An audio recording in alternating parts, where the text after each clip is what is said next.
Hello, இன்றைக்கி நம்ம ஒரு பீஃப் பிரியாணி தான் செய்ய போகிறோம். எப்படி செய்கிறதுன்னு பார்க்கலாம் வாங்க.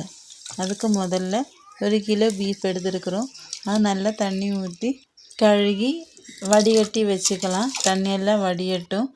அதுக்கப்புறம் நம்ம அதில் குக்கரில் போட்டு 1 ஸ்பூனு மிளகு பொடி, 1/2 ஸ்பூனு மஞ்சப்பொடி, 1 ஸ்பூனு இஞ்சி பூண்டு பேஸ்ட்டு, கொஞ்சம் உப்பு போட்டு நல்லா கலந்து விட்டு நம்ம 3 விசில் வரைக்கும் குக்கரில் விசில் அடித்து வச்சிடலாம்.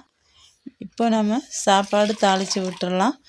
அதுக்கு முதல்ல ஒரு கடாயில் 200 ml எண்ணெய் ஊற்றி அப்புறம் சோம்பு, பட்டை, கிராம்பு, ஏலக்காய் எல்லாம் போட்டு 100 கிராம் சின்ன வெங்காயம் அரைச்சது சேர்த்து நல்லா வதக்கிக்கலாம். நல்லா வதக்கி கலரு மாறட்டும். ப்ரௌன் கலர் ஆகிற வரைக்கும் வதக்கி விட்டு நம்ம 300 கிராமு பெரிய வெங்காயம் எடுத்துருக்குறோம். அது போட்டு நல்லா வதக்கி விட்டுக்கலாம். இப்போ நல்லா வதங்கி பொன்னிறம் ஆயிடுச்சு. இப்போ இந்த ஸ்டேஜில் நம்ம பச்சை மிளகு, புதினா இலை, மல்லி இலை சேர்த்திக்கலாம். நல்லா சேர்த்தி வதக்கினதுக்கப்புறம் நம்ம அதுக்குண்டான மசாலா சேர்த்திக்கலாம். மிளகுத்தூள், பட்டை கிராம்பு தூள், மஞ்சத்தூள் இது மட்டும்தான் சேர்க்குறோம். இது சேர்த்து நம்ம அந்த பச்சை வாசம் போகிற வரைக்கும் இன்னும் வதக்கிக்கலாம். இப்போ நம்ம 300 கிராம் தக்காளி சேர்த்திக்கலாம். சேர்த்ததுக்கப்புறம் நல்லா வதக்கி விட்டு நம்ம இஞ்சி பூண்டு சேர்த்திக்கலாம். இஞ்சி பூண்டு 200 கிராம் எடுத்துருக்குறோம். அதை சேர்த்தி நல்லா வதக்கிக்கலாம். நல்லா வதங்கணும், பச்சை வாசம் போகிற வரைக்கும் நல்லா வதங்கணும். இப்போது கீழே அடி பிடிக்காமல் இருக்கிறதுக்கு 1 கிளாஸு சூடு தண்ணி ஊற்றிக்கலாம். இப்போது நல்லா வதக்கி விட்டுக்கலாம். இப்போ அடியிலெல்லாம் பிடிக்காது. இப்போ நல்லா வதக்கி விட்டுக்கலாம்.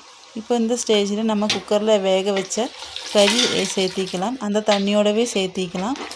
இப்போ நல்லா கலந்து விட்டு நம்ம ஒரு மூடி போட்டு மூடி வச்சு 5 நிமிஷம் அப்படியே வேகட்டும். இப்போது நம்ம அளவு தண்ணி எடுத்து வச்சுருக்குறோம். அந்த தண்ணி எடுத்து ஊற்றி 1 லெமன் புழிஞ்சு வச்சுருக்குறோம். அது சேர்த்தி 1/2 கப்பு தயிர் ஊற்றி அரிசி நம்ம போட்டுடலாம். இப்போ நல்லா கலந்து விட்டுக்கலாம். இப்போ உப்பு செக் பண்ணிவிட்டு நம்ம உப்பு போட்டுக்கலாம். இப்போ நல்லா கொதிக்கட்டும். இப்போ நல்லா கொதி வருது. இப்போ இந்த ஸ்டேஜில் நம்ம அடைச்சி வைக்கக்கூடாது. அப்படியே நம்ம திறந்து வச்சே நம்ம கிளறிக்கிட்டே இருக்கணும். இல்லாட்டி சீக்கிரம் அடி பிடிச்சிரும். இப்போ இந்த ஸ்டேஜில் நம்ம தம்மு போட்டுடலாம்.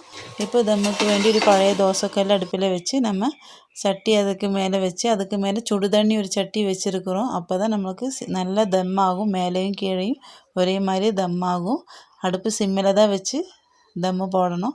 இப்போ சாப்பாடு ரெடி ஆயிடுச்சு. 20 நிமிஷம் தம்மு போட்டால் போதும், சாப்பாடு ரெடி ஆயிரும். இப்போது உதிரி உதிரியான சாப்பாடு ரெடி ஆயிடுச்சு. நம்ம அதிகமாக மசாலா பொருட்களை எதுவும் சேர்த்துட்டு இல்லை. நம்ம வெறும் மிளகு பொடி, மஞ்சத்தூள் மட்டும்தான், கரம் மசாலா மட்டும்தான் போட்டிருக்குறோம். ஆனால் சாப்பாடு சூப்பராக இருக்கும், டேஸ்டியாக இருக்கும். செஞ்சு பாருங்கள். வீடியோ பிடிச்சிருந்தா லைக் பண்ணுங்கள், ஷேர் பண்ணுங்கள், கண்டிப்பாக சப்ஸ்கிரைப் பண்ணுங்கள்.